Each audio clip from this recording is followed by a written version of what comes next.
What's going on? This is the Broke Genius, and welcome to the life of a broke genius. Welcome to my channel. What's going on? I'm just give a little Kaizen talk. Uh Kaizen, in case you didn't know, is it's basically a Japanese word that pretty much translates into self-improvement. So what I do is just every day I try to just self-improve. I try to make every day, every week better for my current situations. And I'm gonna talk about also the tricks and kind of things that I do to try to self improve. I mean, some of them are very obvious. You heard of it before. Couple of things I do is one thing is I keep a task list. I just basically I just basically use Google Task. If it's dates that I have to like a scheduled date or something, just use Outlook calendar on my phone. I don't have an iPhone. I just have I have a Samsung Galaxy. So uh actually um iPhones have a better camera in my opinion, depending on what type of phone you got. It's a couple other things iPhones are better at, but pretty much I use like I say Google Tasks. You can use any task list and also I use calendars for important dates or deadlines. Now, you can also set up your tasks to do deadlines as well. Another thing that I recommend is journaling, like daily journaling. A guy that I used to work with, I used to work at a college, and well, I guess I can talk about it now. It's been years ago. I used to work for DeVry. I used to work for DeVry and worked in tech support. And he said basically you should journal and daily, like every day, even before the next day, just journal like what you need to do, important things you need to do. I found that I couldn't keep up with that. It was just something that it was just kind of just too much for me. So what I normally do is just like I say, keep a running task list of things that I need to get done. And whenever there's like a moment of quietness or just a moment of time, I look at my task list like basically what can I do right now? What can be done at this very moment or can be dealt with. A lot of my tasks, unfortunately, involve money. Like, I mean, I have to pay some tickets that I had, like moving violations. Actually, I have to pay a moving violation that's older than some of my subscribers. Like, I literally have a ticket that I got back when I was going to college down in Champaign. It was back in 1999, and I got to pay that. A couple other things that, yeah, it involves me paying something. I'm gonna be honest. I get those things done, but it takes me a minute to get those things done. And another thing, like, sir, I don't put everything on my task list. Like I got a car that I gotta fix. I actually sold my Mercedes, and I have a Volvo. Ended up having a situation where I probably should just put it on my broke stories, but I was driving it on the highway and I was going too fast, and the hood lifted up and busted the windshield out. I was able to find another hood at the junkyard for, it was fairly cheap. It's like $60. It's a different color than the actual body of the car, but fairly fairly the same color. But now I got to get a whole nother windshield.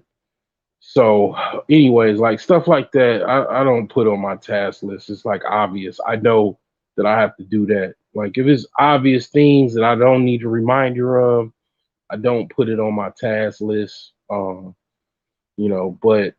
those are some of the things that I do, and then I just keep things in mind as far as like my millionaire savings plan. I think about that. Occasionally think about where I'm at with that, and just certain things that I just do to, like I say, try to self improve. I mean, one thing I'll say is that my last video I did with MMS, which is called Magical Mineral Solution. Like I can't say it enough.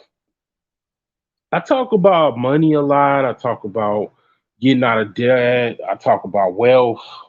I talk about a lot of different things, but I can't say it enough is that I wouldn't be able to make any money, to work, to have any streams of income if I wasn't healthy. Like literally, if I wasn't healthy, like I would not be able to wake up and just continue to just hit it like I do. And a lot of the reasons why I'm able to actually make money and be productive is because I'm freaking healthy. Okay. Or mainly most of the time I'm healthy, right? So the MMS is just another free tool that I pretty much, let you know that it's something that possibly can work for you. Because let's just face it, a lot of people are secretly sick as fuck. Like a lot of people, a lot of my friends, even family members, like I got family members, man, I didn't even know they were sick. And then all of a sudden they like, sending me a hospital fucking selfie and shit. Like I'm like, damn, what the hell happened to you? And you tell people advice and they don't listen. I mean, unfortunately for me, it's my parents are gone, and I knew some things, but I didn't know everything that I know now. I couldn't even help them, and it's like people that's alive that literally don't listen to me, and it's just extremely frustrating. Not so much frustrating, but just like you just be like, what the hell. And it's like it just like some people's ego. I think it's an ego problem. People's ego is so strong. They believe that they're so much better than you because I don't cap, I don't front, I don't pretend that I'm rich on the internet or I'm doing fine on the internet. I actually am self accountable to what is truly going on with my life, physically as well as physically, financially. They think people think that they're better than you, so therefore whatever you say is just it's just entertainment. It's just not to be taken serious, and that's unfortunately to the detriment of a lot of people, because I actually, one of the things that I am amongst many things is a healer. I actually am very good at not only healing myself but offering you know ways where you can heal yourself, certain tips and tricks. I mean, I actually have an entire herb business, and a lot of the stuff that I sell I use myself. And you ain't seen me in no hospital bed taking no selfie. I've been since I got back off of YouTube since 2018. You ain't never seen me on no damn hospital bed talking about I gotta go have surgery, talking about I have to do this or I have some special procedure. None of that. And I'm gonna be honest with you. I just my birthday just passed. I'm 41 years old. And a lot of and if you follow me on social media and shit, I don't even fucking look like I'm 41 years old.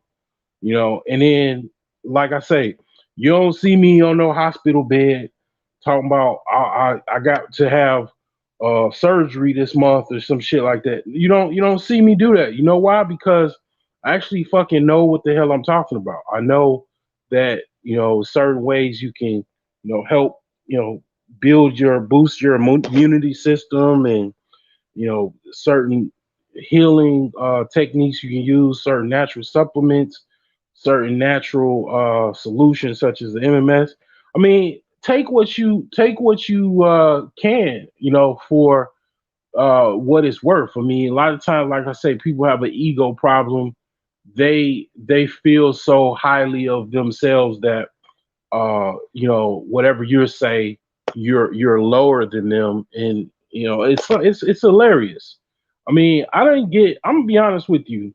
I didn't get 5,000 subs because I was talking about black women or pussy or relationships or anything like that. I got 5,000 subs because I actually was putting out content that was helping people heal themselves, like literally heal themselves. So I mean, you know, the thing about it is somebody actually has to account for something as far as I'm bringing value to them. So I mean, I know I ain't. I know I'm not just putting out bull crap. I mean, so I don't know, but anyway, all of that aside, that's literally, like I say, that's what I do to self improve every day. I mean, I try to get healthier.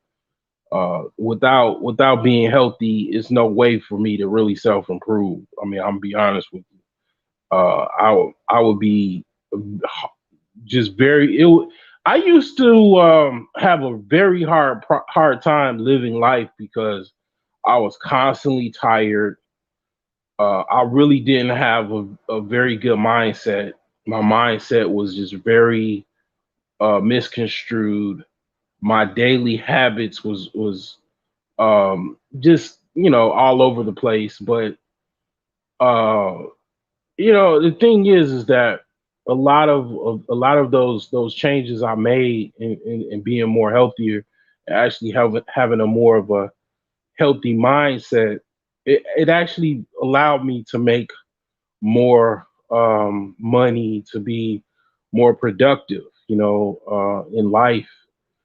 So it's like, the thing is, I'll be really remiss if I told you, oh, just go straight to the bag, go straight to the money. No, in order for you to be able to be productive, you have to be healthy first. You have to have a healthy mind, body, and soul. Okay, without that, that's what this is. See, here's the thing,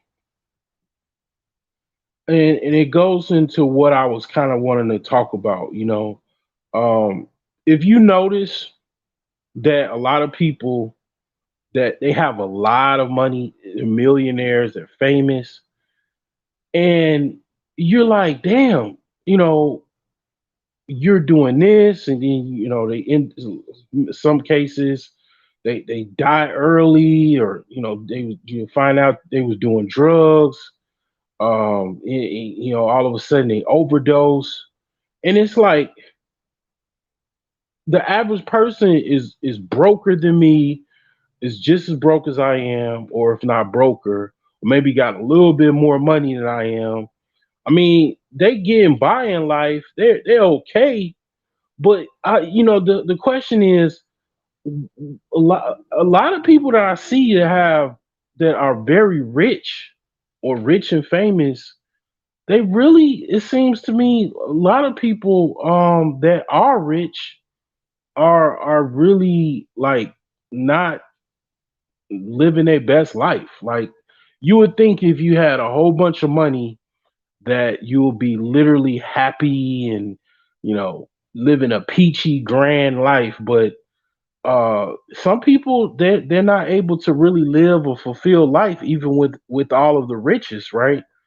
um because their mind, body, and soul is fucked up. I mean, all of those things have, it's like just look at it like a circle of life or whatever, or some type of regeneration model.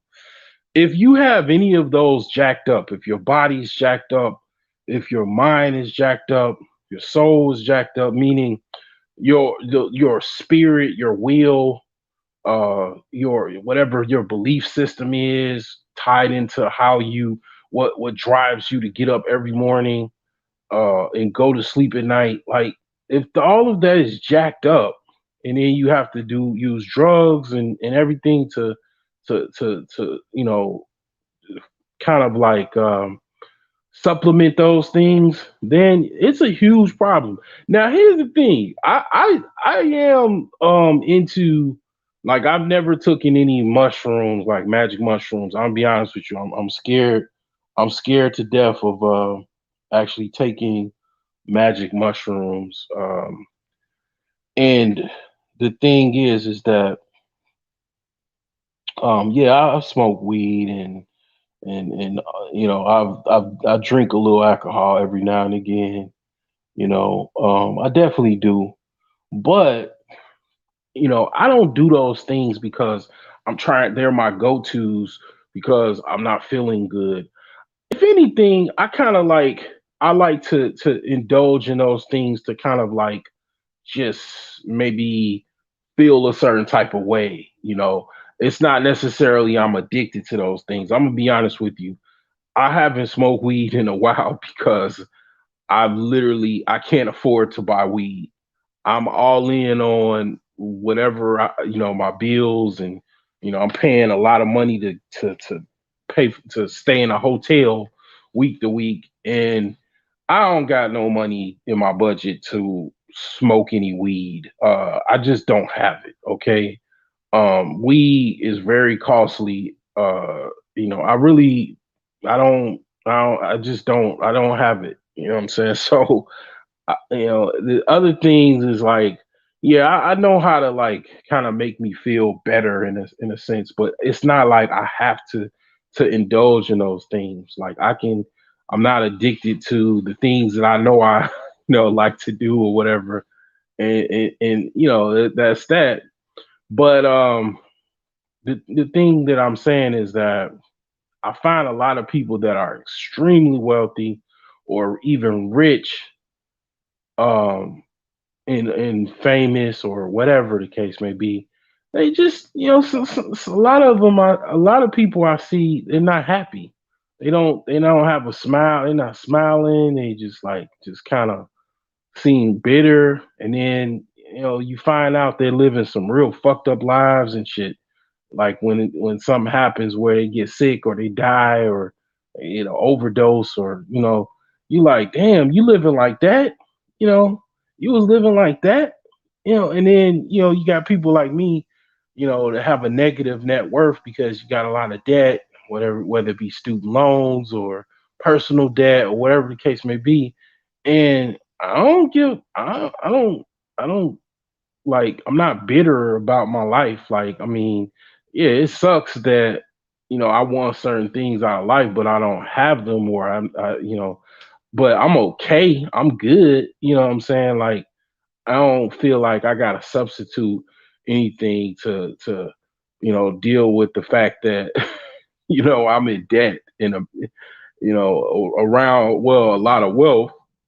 I mean, that sucks, but I mean, at the end of the day, I don't dwell on it, But other people that actually do have a lot of money, they, I'm not saying everybody, but some people, I just be like, I'll be wondering, like, what the hell, But that's because they got an imbalance, they got an imbalance in their mind, in their body, and their soul, So it all goes back to health as well. You got to deal with the health first before you deal with the wealth. Because I know people, I've met many people, and even myself, I've had money and wasn't healthy, and it's all for naught. I mean, it basically, you could have all the money in the world and be unhealthy, and it just doesn't flow well. you know uh I've seen many people that they were unhealthy, whether it be dealing with mental issues or whatever, and they got money, but they really can't live a fulfilled life because they got to do this and do all of these things, and they really wilding out in life because they just don't have their mental faculties down packed, and they just don't have no equilibrium. They got the money, but they just can't really live a fulfilled life. It's all for naught.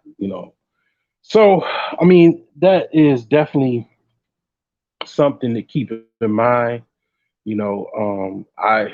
I definitely uh, strive to improve on those things as well as far as health.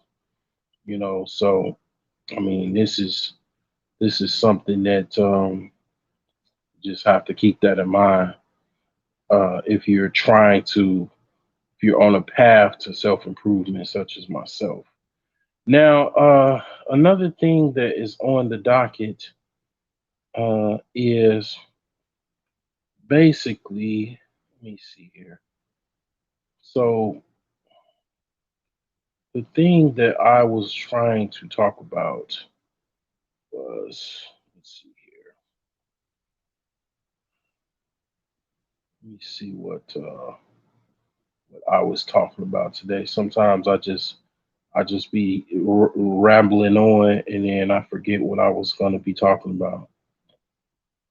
7 income streams. Okay. If you find that hard to believe, it's really, really not that hard to believe. Because if you think about it, like, let's say a millionaire, right? He's probably has real estate. He or she has real estate. Okay, that's one. He or she has some type of retirement income. That's two. Three is stock holdings, bonds, or mutual funds. That's four.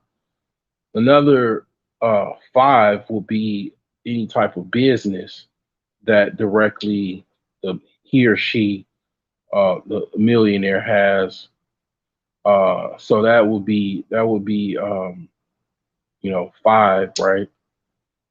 Uh, and and then you also have any type of assets that bring in any money, whether it be you have some type of equity holdings or something like that, and also you have interest. That when you have, like, for example, this is the thing people be like, saving money is blah blah blah blah blah blah blah, and it's like, when you hear talk like that, you gotta ask yourself, well, is this person coming from a person? Is this coming from a person that is first generation wealth, or wealthy, or second or third or fourth? Because I'm gonna tell you, the people that are second and third and fourth generation, like they've got money from a trust fund. They know the power of basically having interest, collecting interest from uh, holding monies in a bank, for example, or a private bank, or whatever the case may be. For example, let's say you have $1 million, $1 million at 3%. Okay, because 10% would be $100,000, 1% would be $10,000. You would make $30,000 at 3% with just having $1 million in your bank account, in a bank account, if they gave you 3% interest. Now, I know that's not a lot of money. You should be able to make more money with $1 million than $30,000. But just think about it. The average person makes less than $30,000 a year, and you would make that off of just interest, just having $1 million. Now you tack on $10 million. Now that's $300,000 that you would make just off of interest. You know, so I mean, you know, the thing is that yes, thus again, if you got $10 million, you should be able to make more than $300,000. But parking your money and collecting 30,000 to $300,000 is not bad. Um, just for just having your money sitting. I never forget back when before I started buying all my, buying these, or whatever, getting contracts for houses and all this other shit, fixing my car up and all this other stuff. When I had thousands of dollars in my bank account, I remember my little interest that I was making on my account. Like, I was like, wow, I think like the most I was making was like, I think I was making like $10 or $11 a month just off interest, just because I had some stacks in my bank account, and I just never forget. Like, damn, if I had obviously tens of thousands, hundreds of thousands of dollars, I'll make even more just having my money in account before I invest it. Because ideally, yeah, you want to use your money to recruit more money, which ideally is in investing in you know various different asset classes or businesses or stocks or whatever you can. Now, it's nothing wrong if you do like the rich do, park your money and you're collecting interest. You're collecting the interest because when you're putting your money in a bank, that bank uses your money to loan out to other people, and makes money off of that through loans. So they have to give you some type of interest. But they don't have to, but most cases they give you some type of interest for parking your money in their account in their bank. Okay. So yeah, those are like seven income streams right there, that people that are millionaires, you on average have. Now, the thing that I'm gonna be talking about is just for just typical purposes. Now, I don't like I say I don't cap. I would love to be rich and a millionaire already, but I am not. And the thing about it is I just look at things in realistic reality. I don't look at things as like no cosmic spaceship type of tinfoil hat stuff. I look at what I got to work with right now, and I shape what I'm talking about with with practical knowledge that I know that what based off of what I am doing already or have done in the past. Now, the thing that I'm saying is if you have a job, basically you should have at least another type of income source, that a stream of income, such as, I don't care what it is. I don't care if you drive for Amazon, you do Uber, you deliver groceries for Shipped, you do DoorDash or Uber Eats or whatever. You should have another income source. And the reason why I say you should have it is because primarily you should have it because one income is just not the standard anymore. It really never was, but a lot of people feel comfortable just having their little one job, and they talk to their friends about having their little one job, and they're just basically, I call them one trick ponies. And though that's not sufficient. And what I found out is a lot of people don't want to do the quote unquote side hustle work, right? Because people are capping. A lot of people are fronting and capping. Everybody, like, and the black people have this really bad. Everybody knows black people are at the bottom, and black people act like they're not. I mean, like, the average black person acts like that everything is fine and peachy and hunky dory. Like, I mean, to this day, I'm from Chicago. I don't know how. I don't know how black people in Chicago pay rent, or dodging bullets and shit like that. I really, I cannot tell you. I might sound bougie or whatever. I used to actually live in Chicago. I literally lived in Chicago a few times in my adult life as well as in my childhood. I do not see how, in the south and the west side of Chicago, black people pay eight, $900,000 rent surrounded by uh, crime, violence, and murder. I literally don't. It's to I can't understand it. Like I mean, even my ex-wife, she understands now. She even told me like, you were so right at the time. I was so wrong. Um, and I used to ask her. I was like, because she used to stay very close to what is called O Block.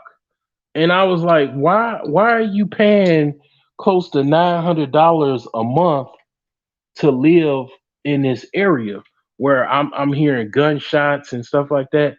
And it's like, I asked her that because I mean it was just a direct question.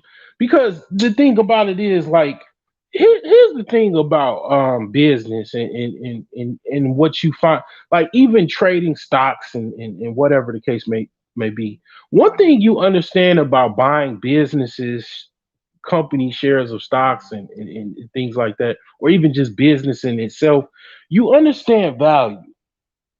One of the things that I always understood, you know, getting when I got older and I, majored in business in college when I first started college, and I started to really understood that I was going to be an entrepreneur. That was something that I wanted to do. I definitely, even, shopping and stuff like that, I understood value. Like to me, I would pay the equivalent of what I would pay, let's say, for an apartment, in a high crime, highly, let's just say the murder rate is very high. What I would pay is like literally pennies on the dollar compared to what somebody else would pay, because I don't see any that much value in it. That's the thing about why people don't really like gentrification. The thing about what makes gentrification, the formula of gentrification, is that the value goes up because basically the violence and the crime starts to shrink. That thus bringing the value. I mean, one of the things about when I talk about C and D and F neighborhoods and B and A, one of the elements to you know D and F neighborhoods and whatnot, it's all based off of crime and opportunity and the opportunity of economic success.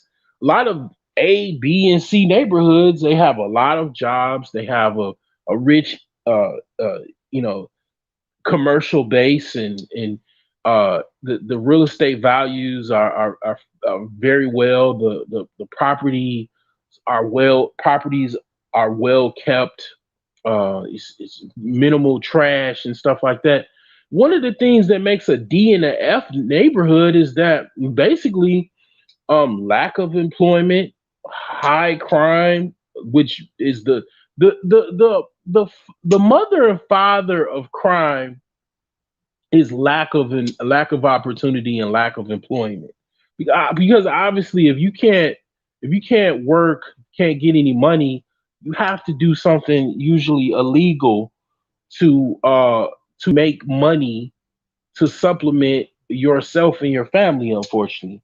And that's crime, right? So the thing about it is, you got people that in Chicago living in D and F neighborhoods. I kid you not. If I showed you, you wouldn't believe it. That are paying $1,200 a month for rent, $1,100 a month, and then the rental rates are going up. And I just can't believe it, and I can't co-sign it. Now here's the thing. I know you like, oh, the bro genius. You live in Gary, Indiana. You know how much I paid for my house in Gary, Indiana? I paid comparable to the rate of what I had to deal with. I mean, yeah, I would move in the south side of Chicago, even the west side of Chicago tomorrow if it was a deal. I'm talking about value. Like, I mean, it just I would pay a certain level of value to live in those neighborhoods or to buy property in those neighborhoods. I would not. You would never catch me paying $1,200 a month to live on South Shore, an apartment in South Shore. You'll never, because I know it ain't, the juice is not worth the squeeze. It's the value is not there. It's not. It doesn't. It just I don't see value in it. I mean, yeah, you close to downtown or you're in Chicago, or whatever the case may be. I mean, but I don't see the value in it.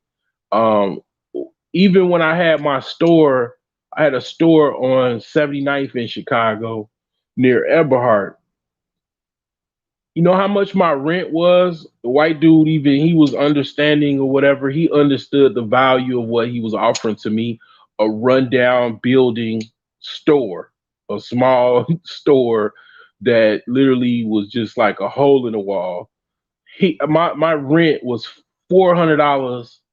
The first year it was like 400. Actually, I think my rent was like $350. It was definitely no more than $400 a month for a retail store. Okay, it was pretty much uh according to the value of that neighborhood and as well as that building. Okay, that was how much I paid. Okay, so the thing about it is when people found out what I paid, they were surprised, because a lot of people were paying a lot more. But the thing is that the apartments weren't that much more, and a lot of the apartments were mice and rat infested and roach infested, and the apartments I think was like at the time above the building was like $500 a month for a one bedroom. I mean, that's like something that you would pay, if not less, to live in that type of environment. Like some people actually pay more than that and actually even have to deal with that. Plus, people are getting shot, people getting killed around that area, and dealing with carjackings and robberies and burglaries and all of that stuff, um, assaults. I mean, it just all of that type of stuff you got to deal with. And it's like, I just don't see value in it. But I know I'm like I jumped off to this tangent. I'm going to go back to income streams. And because the reason I drifted, because I like I say, black people actually act like everything is fine and everything and is not. And the thing about it is, why wouldn't you want to work an extra shift or at a job, another job, or work a side hustle like Uber or Uber Eats or whatever the case may be?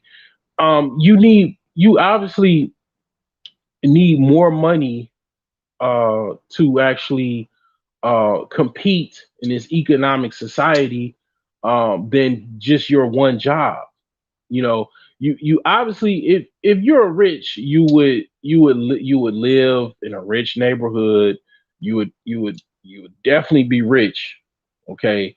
But the average black person acts like he's like he or she is rich already and he's doing fine and doing okay, and that's not the case. I see these people. I go in an apartment complex because I actually do DoorDash. Do you know? I mean, I actually bought a DoorDash T-shirt. I bought like the T-shirt. I think it's like $10 or something like that. I don't know, but I actually bought the shirt because it's like I'm taking it serious because it's like the thing about it is I don't care. I mean that I do DoorDash. Yeah, it's a low wage side hustle. But if you do it consistently, you can make enough money to whatever you want to do. If you want to put your money in if you want to just be like, you know what, and this is definitely all of these things I'm definitely planning on doing. You want to just take that money and then put it in an investment brokerage account and just be like, you know what, this is just the money that I'll use to trade with and grow my account. Within a year, you can grow your account to, you could put $10,000 away just doing whatever, DoorDash, Uber Eats, Shipped, more, depending on how much you make from doing it. You just put all of that money into your brokerage account and just use that to just grow an account that you can possibly one day trade off of. I mean, it's all in your mindset as far as what you want to do. You can just use that to invest. Whatever you want to do. You want to buy some cars and flip them or whatever the case, man. You can use that money for whatever. And it's like at the end of the day, here's the thing, and even for myself as a business owner that's trying to get a few startups off the ground, I do what where the money is. A lot of times I'm not on YouTube is because I ain't really making that much money off of YouTube. I really ain't making none. The thing about it is I used to, my channel was monetized, but then I lost monetization, and then whoop, that little whatever trinklets of money that I was making is abruptly gone. But the thing is that when I get off of my main job or main gig, um, I go where I can make some money. And unfortunately, um, fortunately at the same time as well, I can do DoorDash and make some money. I mean, little small amount to me, but it adds up. Like for example, today I made about 100 over $100 just today. Over the weekend, I made over $200, and that was just Saturday. That was just Friday, Saturday, and Sunday. And just today, Sunday, I only did like about 4 deliveries, and I made like $100. Some people just I got lucky. Like I get somebody. I did 2 grocery deliveries for like $50 a piece. Okay. um it was very normally it does not work that way. I'm not gonna lie to you, but it was just kind of lucky today. And that's what I made.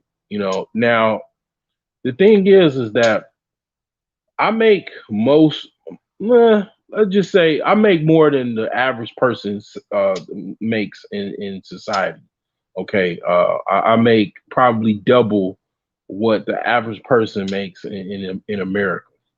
Okay, but and I don't necessarily um you know it doesn't really matter. I think if I even made $100,000 a year for my main job, I still would do DoorDash, because a lot of times it's just it kind of like gets me out and about, and then I can make a little extra income.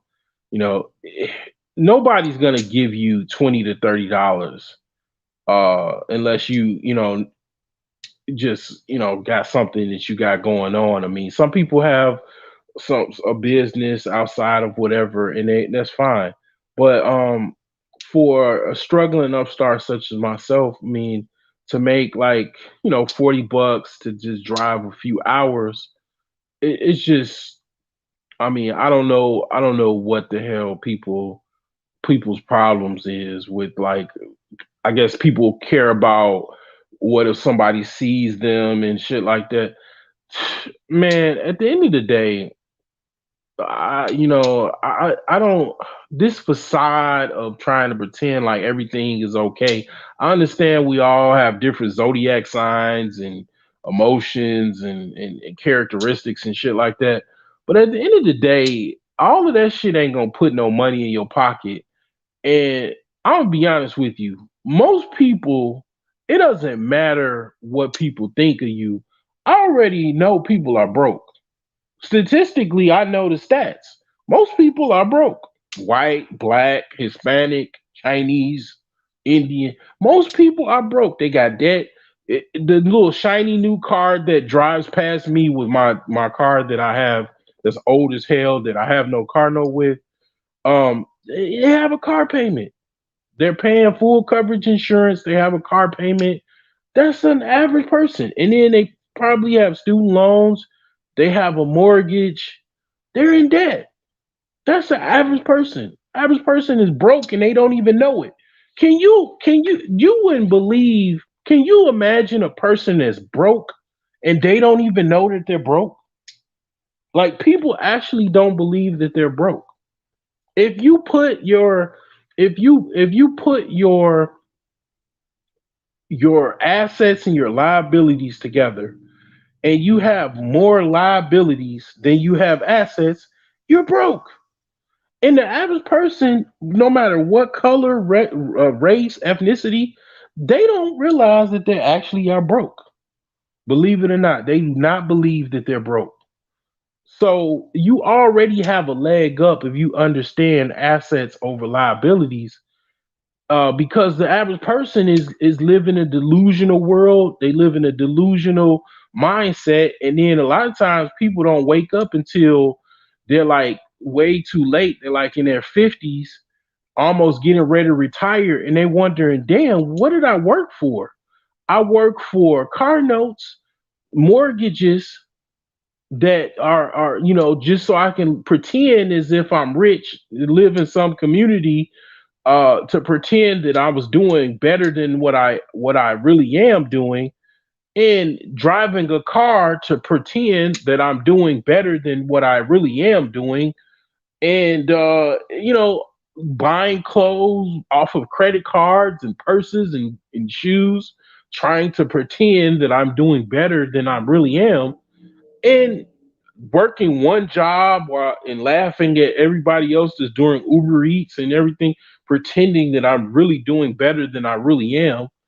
And it's like, yeah, you wake up and then you having thoughts of suicide because you got a lot of debt, and then you're sick, and you got an insurance payment due, and you got Cobra payments and shit like that, and you're like, damn, where did all my money go? I worked for 30 years, but I got shit.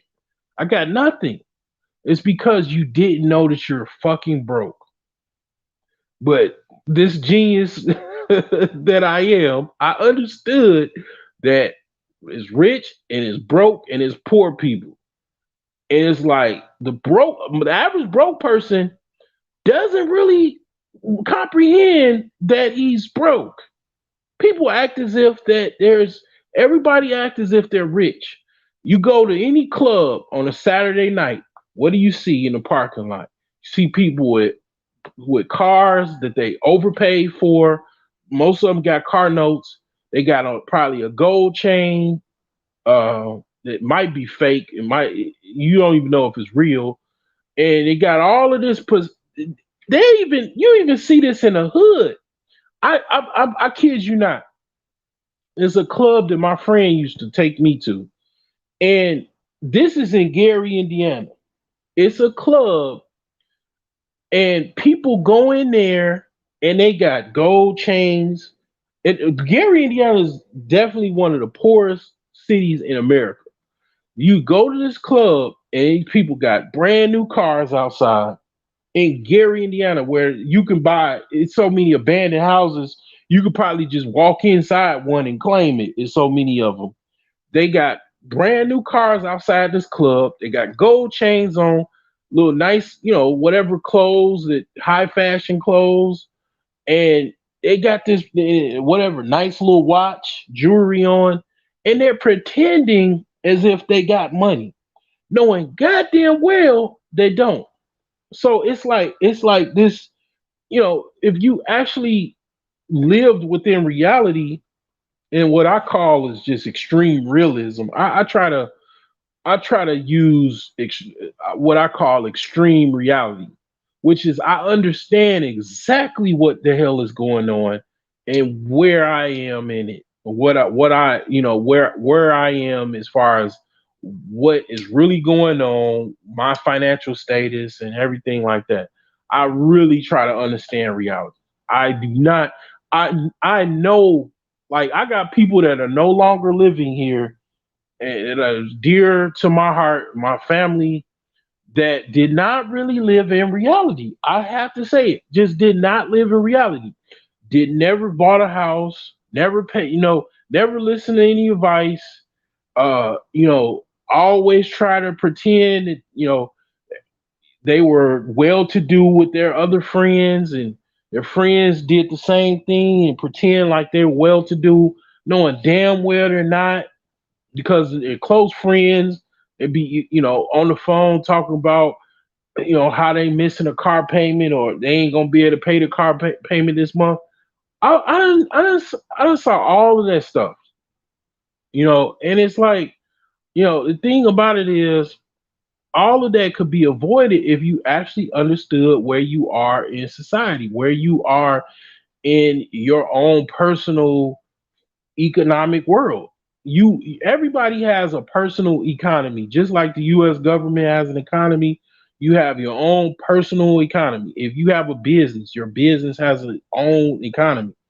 You might have a good economic standing or bad economic standing. But a lot of times people pretend like they have a very good, like they're okay, like they're all right. Some people even say that they're blessed, knowing damn well, they got debts out the wazoo. They got, uh, late car payments, late rent payments, all this type of stuff. No, like, I mean, the second you be real, like, I'm gonna be honest with you, when you actually be real, you can actually move a certain way, actually deal with your problems a lot easier. It's just like no different than a person that's a drug addict. I've mentioned this before. I mean, how can you try to stop doing drugs if if you pretend that you're actually not a drug addict? I mean, it's like, I hate to be, I want to sugarcoat it and make the medicine go down smooth, but unfortunately, I'm not good at doing that, and I ain't gonna even try. But it's just like that. Like, a lot of times, that's why the rich get richer and all of that type of stuff, is because you got a lot of people that feed the system that actually pretend to actually be well to do, and they work their fucking back off, and they work to eyeballs pop outside their face, because they're trying to pretend that they're trying to keep this facade going to all of their little friends and everybody else they think is watching them or listening to them. And it's like, man, I see this shit in on the internet. I see it outside the internet, and it's like, I don't play that. I don't play that game, and it's like, back to the income streams.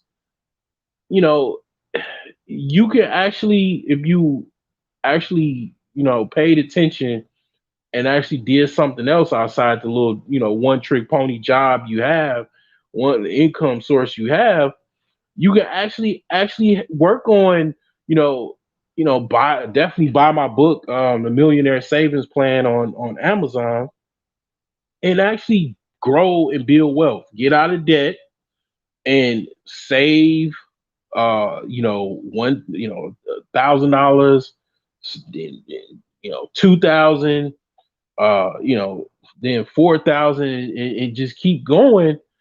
And you can actually start having some money and start, working on reality, and not, just living check to check, trying to pretend and put up a facade. You can actually, try to actually, live within your means and reality, and actually, maybe one day you actually really will be rich. You won't have to pretend that you're doing all right.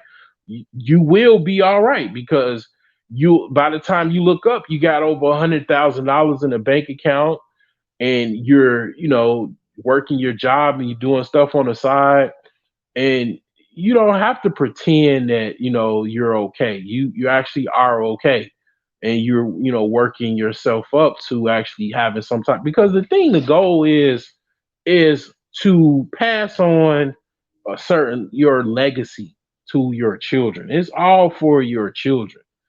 I mean, you got to make sure that they all right. They're not, going out the world ass backwards, and teach them how to, actually make it in this world. And then the money that you do have, show them what you can, what you should do with it once you pass away. It's like passing a baton. They should already be running by the time you pass the baton. A lot of times, what happens, you see this a lot. A lot of black families don't actually pass on any inheritance.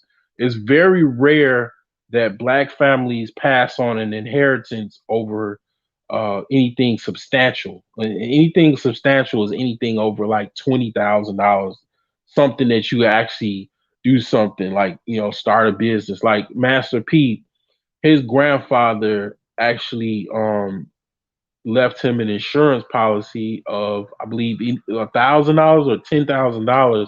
He actually used that to start No Limit Records. He literally started. uh he made an album, pressed it, got a whole bunch of CDs, and used to sell them out the trunk of his car. Like, I mean, you know obviously, most people don't do that. Most people, when they get some type of income from their parents, they passed on, they don't, they're not running. So when they get the baton, they drop the baton. Okay, meaning they, mom passes away, dad passes away, grandpa passes away, whatever, leaves them $100,000. They go buy some car that is not worth nothing when it drives off the lot. They go sell, grandpa's house. And then the next thing you know, you get like 2 years, a few years later, now they homeless. I swear, I remember, I never forget. I got a homie that was like, he basically was a player. So he had a lot of women, and he had a baby mama basically. And I never forget, like, his baby mama and um her brother. The mom died. Their mom died, and she had a really good job. She worked at, like, I think she worked for the federal government. And when I went to her house, because I was like, he was going to go visit her or whatever, I saw on the table the DuPont registry. I saw the If you, in case you don't know what the DuPont registry is, the DuPont registry is where you buy, they advertise the exotic cars like Bentleys, Rolls Royces, and all of the, like, really expensive, imported cars and stuff like that. And this guy was already getting ready to try to buy a sports car with his mom's money that she left over in her passing. And they already were in the house. Okay, they were already living there. They both sold mom's house. Do you know his baby mama went through the money that was left? They split up or whatever. Her and her brother. She was homeless, looking for, basically, she had to go live with his father, and was destitute. And then I obviously eventually put him on child support. And it's like, man, I've seen this, like, literally. I mean, that's what I mean by fumbling the baton. Like, you know, that's the parents' fault for not having them prepared. A lot of people just work and just let their children be, and then don't have them prepared to when they pass, that they can have a plan together or some type of, they're already up and running, meaning they're already working, they're already setting their life up to where when they get that baton, they already know what they need to do. They already have the game plan, and it's like, yeah, that's as parents, we need to set our children up to where they can get that baton and start trucking it. Because the goal is when, I've never ran track, but I'm still fast, but and I was one of my regrets in high school that I didn't run track, but my mom definitely ran track. And it's like when you get that baton, the goal is you trying to beat the other team. So when you get that baton, you need to run faster than the person that you got the baton from. So you can win the race. So you get that baton and you trucking it. That's the goal, like what you're supposed to do with that inheritance. So like Master in the case of Master P, I mean, he took that insurance policy from his grandfather, and he became the richest person, I'm sure, in his entire family tree from that inheritance. That's what I mean by that. So the thing about it is, if you got to be slow as hell to just have one income stream, and you're living in the hood, you waist deep in debt and bills, and you're looking down on somebody that does Uber Eats and shit like that. Your ass needs to be doing DoorDash, Uber Eats, whatever. You need to be doing all of them, as many as you can. Because yeah, it's like the late MC Breed. It ain't no future in your front. I mean, to put that in a nutshell. So yeah. Anyway, moving along, the next basically docket point that I wanted to get off my chest. It's been a while uh since I been on the YouTube space. So the other thing that I want to talk about is WIC, and they ain't talking about no government subsidy. WIC is the acronym of Winter is Coming. Okay. So the thing that I'm gonna remind you is that, yeah, if you ain't got your house fixed up like myself, like I'm trying to beat old man winter as we speak. I'm actually on the Kaizen tip, self improvement tip. I'm actually trying to hopefully next week. I'm hoping next week I'll have my electrical already complete. I just had an inspection, and they said basically I have to get my electrician. He did a good job. If you listening, Dre, appreciate it.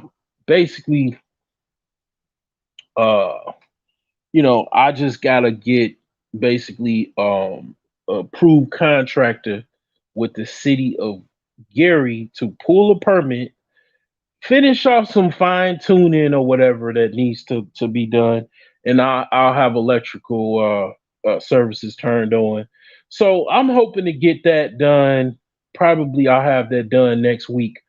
I ain't gonna lie. What really motivated me also to lit a fire in me was my oldest daughter was like, "Daddy, are you still in the hotel?"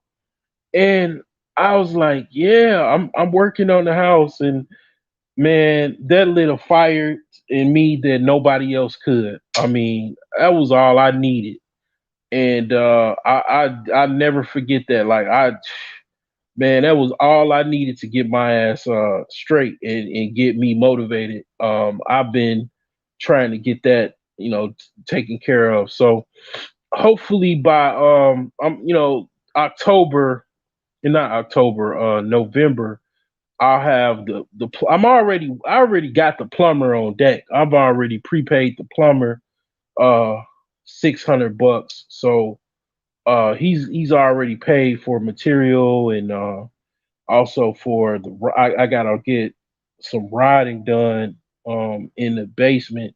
So I've already got him ready to go. So I was just trying to get the electrical done. So as soon as I get that done, let's start right on the plumbing.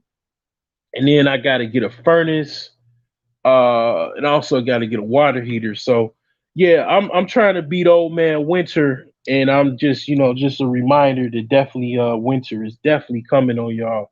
So all you hobosexuals, you got to get big booty better. I mean, big booty Betty on deck, and get the make sure she got the best juice boxes and fruit snacks and whatnot for you. So um, you know, get get your get your boo thing on deck, man. So get out in that cold, get out, from that cold. They looking. Trust me, I done seen them out here. They looking real thirsty for a homosexual out there. So I'm pretty sure you're already getting y'all little you know whatever women's together for that.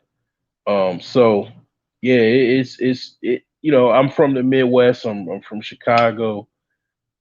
It gets so cold up here that your bones start. You can feel your bone. You can feel the cold through your bone marrow. That's how cold it gets, and it just it gets really really treacherous. That's why Chicago, people, that's what you hear about all in the United States. Chicago. You don't really hear about New York. You don't hear about LA. You hear about Chicago, yeah, definitely has a reputation. Definitely Chicago has a very much reputation of being a very violent, gangster, uh, you know, shoot 'em up, bang bang type of town. And I'll have to say, the weather, that cold weather, a lot of guys here, man, women and men, some cold blooded killers, man, some cold blooded people. And to survive here, you really do have to be you gotta be kind of cold, and I ain't gonna say ruthless, but if somebody is ruthless to you, you definitely need to counter that. But yeah, it gets cold here, man, to the point where you know to be able to deal with that type of weather, you really have to have your ducks in order. You have to have enough money to basically get through that winter, and get through that tough time.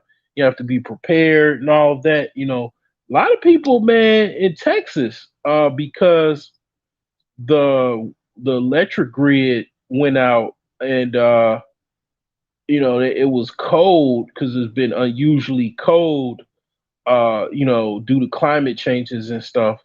They had a very hard time dealing with that down there in Texas. A lot of people got caught with their pants down. And they didn't have any backup generators or anything like that because they just never expected that to happen. And because Texas was cut off from they was trying to be independent from the United States as far as the electric grid.